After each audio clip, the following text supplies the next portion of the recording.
So, the Trump administration has once again announced new restrictions on the H1B visa to make sure that these visas are only issued to qualified people.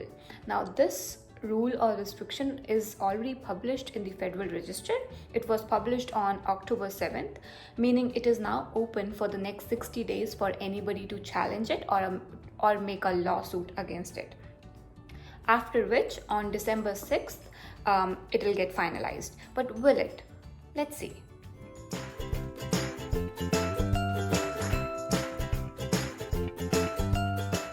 There are four major updates or changes highlighted in this rule, which is called as strengthening the H1B visa.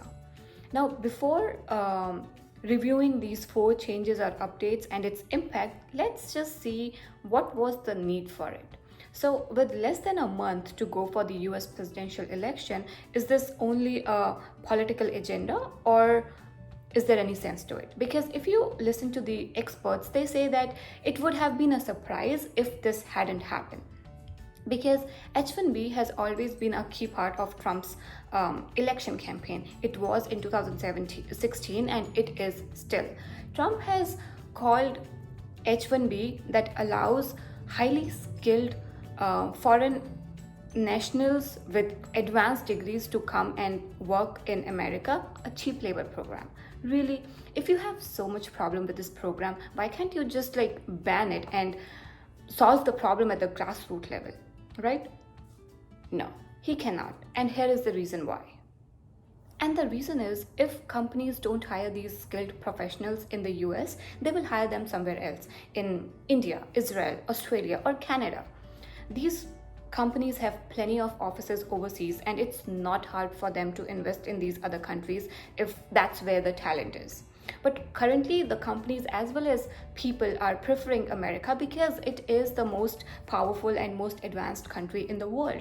But if this is going to be the situation with so many restrictions, hatred, etc., I'm not sure if the future is going to be this pleasant. Anyways, by hiring these skilled workers, the government in the US makes sure that the investment dollars stays in the US, which eventually helps the government to expand the domestic tech industry, boost the economy, and also to a certain level generate jobs for the Native Americans.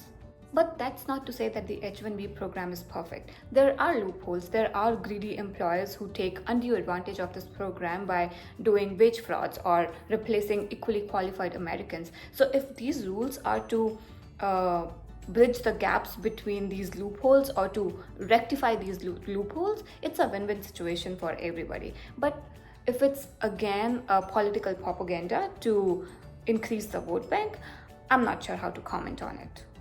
Okay, so coming to the rules or updates or changes that the government is suggesting to tighten or to strengthen the H1B visa. So as I mentioned earlier, there are four key changes or updates. So the first one is revising the definition of specialty occupation.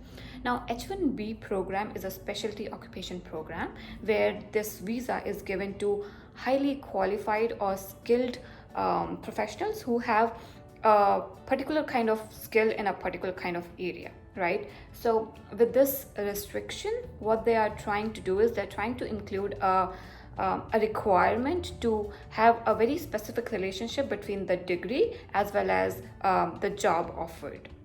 Now, it has always been the case. This is nothing new, at least as far as I know, but maybe by pointing this out, the government is trying to say that this is gonna be a key focus which will be monitored super closely. So there has to be a connection between what you have studied and now what job you are applying for or what job you are getting. The second rule is revising the employer-employee relationship. Now, most of the H1B holders, they work for third parties. A perfect example is, say, companies like Infosys and TCS, they file H1B for their employees who then work for a different company in the US. So say there is an Infosys employee who has H1B, now he works for Bank of America in the US. So Bank of America is the third party company for which a Infosys employee is working. Although that employee works for Bank of America, he still reports to the management of Infosys. Now, this rule restores the requirement that the employer provides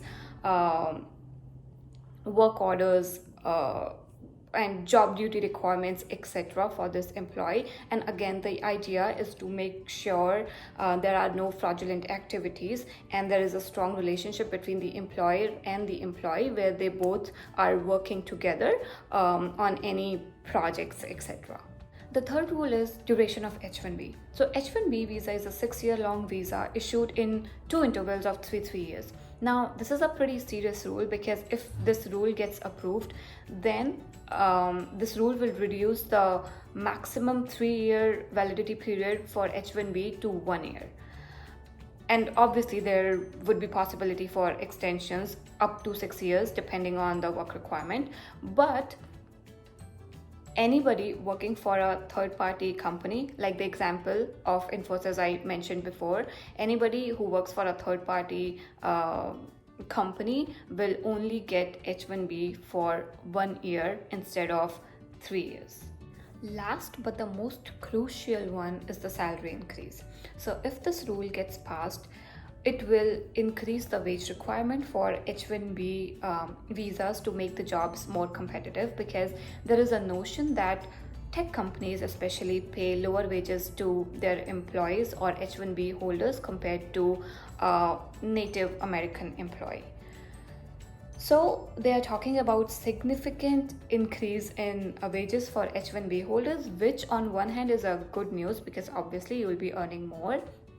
But the drawback here is that this may limit the number of visas filed by these big tech companies, because now they will have to spend more dollars on one H1B holder, which may, shrink down their profit margins a bit. So let's see what happens in next 60 days if these rules get challenged in the court or not, because then we'll have a better idea of what future holds for H1B holders. So thank you so much for watching the video.